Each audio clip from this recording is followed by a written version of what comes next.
Aspirin është një nga barnat më të studiuara dhe ndër më të përdorat në botë.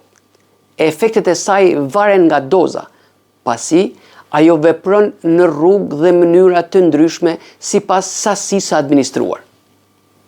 Dozat e vogla të aspirin, të quajtura 75 dhe 100 mg në ditë, përdoren për efektin anti-agregant, që në gjuhën popullore quhet efekti holluesi i gjakut.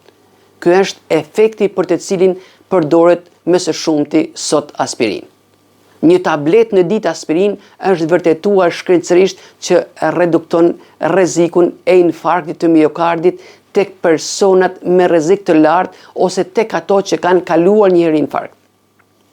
Një tablet në ditë aspirin parandalon goditjet në tru të shkaktuara nga mpiksja e gjakut. Një tablet në ditë aspirin parandalon bllokimin e arterieve koronare mbas vendosjes së stentit ose ndërhyrjes në zemër të quajtur bypass. Të gjitha këto efekte aspirin i realizon duke parandaluar ngjitjen e trombociteve që gjenden në gjak dhe që funksion kryesor kanë patrullimin dhe ndalimin e hemorragjive kur ndodh një dëmtim i një ene gjaku. Aspirin parandalon bashkimin e tyre në grumbuj për të formuar trombe apo pllaka që gabimisht mund të çojnë në bllokim të një ene gjaku të madhe ose të vogël me pasojë pengimin e pjesëshëm apo të plotë të qarkullimit të gjakut në një organ të rëndësishëm dhe jetik. Një analogji e thjeshtë që tregon se si aspirin vepron për të mos lejuar bllokimin e enëve të gjakut quhet saponimi i trombociteve dhe e sqaruar është kjo.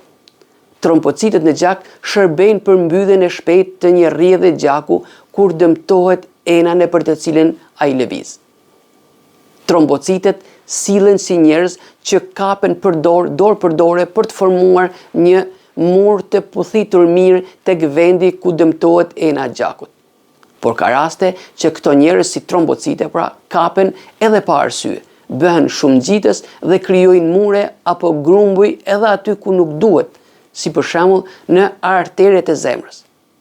Për të parandaluar këtë, ne përdorim aspirin, e cila në mënyrë figurative mund të themi ju lyen duart me sapun këtyre njerëzve pra trombociteve. Në këtë mënyrë, duart e tyre bëhen aq të rreshqishme sa nuk mund të kapen fort pas njëri tjetrit për t'u grumbulluar. Kështu që, gjithmonë në praninë e aspirinës, gjaku rrjedh lirshëm si ujë dhe nuk formon grumbullime ose pllaka që mund të bllokojnë enë gjaku në zemër ose tru. Përdorim tjetër, dozat mesatare të aspirin, 325 dhe 650 mg në vakt, vepron si qetësues i dhimbjeve të ndryshme, si për shembull dhimbjeve të kokës, dhimbjeve të dhëmbëve, dhimbjeve muskulare, dhimbjeve menstruale e të tjerë. Pyetja që mund të lind çdo kujt. Si realizon efektin qetësues të dhimbjeve aspirin? Analogjia që tregon këtë quhet prerja e linjës telefonike. Kur trupi dëmtohet apo fillon një dhimbje, qelizat e dëmtuara apo të përfshira nga dhimbja lëshojnë disa lëndë të quajtura prostaglandina, të cilat veprojnë si mesazhere që udhtojnë nëpërmjet një linje telefonike me shpejtësi për të shkuar tek truri dhe për t'i thirrur apo për t'i bërtitur. Këtu ka dhimbje. Marrja e aspirin në një rast të tillë pret linjën telefonike ose fik sistemin e njoftimeve. Në këtë mënyrë, mesazhi apo thirrjet për dhimbjet nuk arrijnë dot deri tek truri me të njëjtin volum.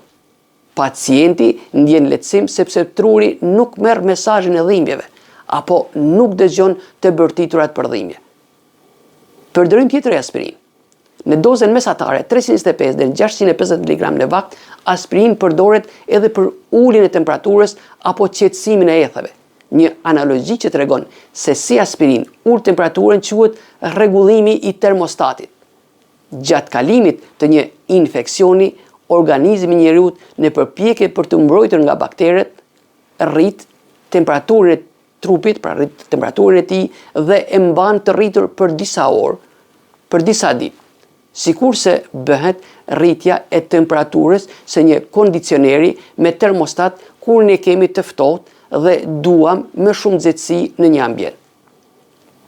Qëllimi i rritjes së temperaturës nga trupi kur ka infeksion është shkatrimi i mikrobeve në temperaturë të lartë. Në një rast të tillë, aspirina e përdorur si bar shkon tek qendra e kontrollit të nxehtësisë në tru dhe ul sërish temperaturën e termostatit. Tek ajo e mëparshmja, pra tek temperatura normale e trupit të njeriut, që është 36.5 dhe 36.7 gradë Celsius. Si pasojë dhe temperatura e trupit bie në këto vlera. Aspirin gjithashtu për të ulur temperaturën, e thënë thojza, hap edhe dritaret e trupit, duke zgjeruar enët e gjakut në lëkurë, gjë që lejon nxehtësinë apo temperaturën të dalë jashtë përmes shkëmbimit me ambientin dhe përmes djersitjes që shkakton. Përdorim tjetër, aspirina në doza të larta duhet thënë edhe të rrezikshme për stomakun mbi 3 gram në ditë, apo e shprehur me tableta mbi 6 tableta 500 mg, vepron si antiinflamatore dhe antiromatizmale e fuqishme. Që do të thotë nëse tolerohet nga stomaku, aspirin do të kishte një efekt shumë të mirë kundër artritit reumatoid, osteoartritit dhe ethes reumatizmale. Analogjia që tregon se si aspirin e realizon efektin antiromatizmal quhet fikja e zjarrit. Inflamacioni që shoqëron artikulacionet e prekura nga reumatizma është si një zjarr që ka kapur këto kyçe të trupit të njeriut, duke shkaktuar ejtje, skuqje, nxehtësi dhe dhimbje. Prostaglandinat që prodhohen nga qelizat e indeve të prekura nga zjarri dhe e qelizave inflamatore që futen në artikulacion, shërbejnë si lëndë djegëse që mbajnë këtë zjarr të ndezur. Aspirina në doza të larta e përdorur në këtë rast vepron si një fikse zjarri, pra bllokon prodhimin e lëndës djegëse që në këtë rast janë prostaglandinat, duke bërë që flakët e inflamacionit të ulen, skuqja, dhimbja dhe ejtja në kyçe të qetësohen.